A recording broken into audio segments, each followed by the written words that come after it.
Virginie Despentes, extrait de Vernon Subutex, tome 1. T'as perdu ta chienne, toi aussi? Il refuse de parler à ce taudis. La charité chrétienne, d'accord. Mais il est hors de question de pousser ce concept jusqu'aux lointaines banlieues du grand n'importe quoi. Les yeux de la grosse se remplissent de larmes et il n'a pas le temps de lui dire ta gueule qu'elle est déjà lancée. Ils m'ont piqué le mien, il y a 3 semaines. Ça fait mal, hein? On sait, quand on vit avec, qu'il faudra bien le perdre un jour, et on se doute que ce sera dur, mais c'est rien à côté de ce que c'est. C'était quoi la tienne? Un bulldog français. C'est mignon ça. On en voit de plus en plus. Tous les bobos adorent ces chiens. Moi, c'était un staff. C'est plus gros, mais c'est le même principe. C'est des molosses. Aucun corps n'est aussi parfait que le corps de ton chien. Mon chien avait des petits cils incroyables. Je pouvais les regarder toute une journée.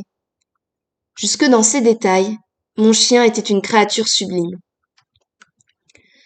De loin, Xavier aurait parié que la monstresse ne s'exprimait que par grognements. Il est surpris de ce qu'elle soit si loquace et articulée. Elle n'est pas si bourrée qu'il aurait cru. Le plus étonnant, c'est sa voix, qui ne va ni avec sa corpulence, ni avec son apparence.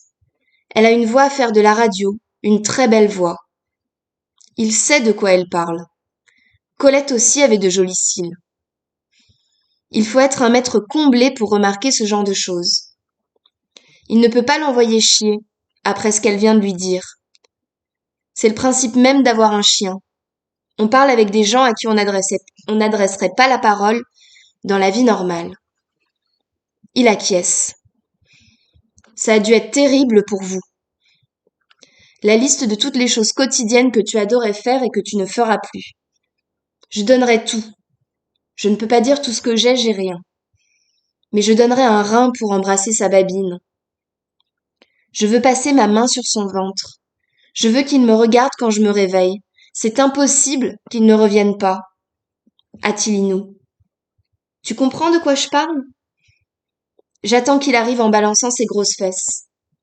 Il adorait dormir sous le duvet, il se mettait en boule contre mon ventre. T'avais appelé ton chien Attilinou. La grosse vache a de l'humour. Ou alors elle est folle. Si elle n'était pas si crasseuse, il se dirait qu'elle appartient à cette catégorie de gens dont on ne peut décider s'ils sont géniaux ou complètement tarés. Il s'accroupit à côté d'elle.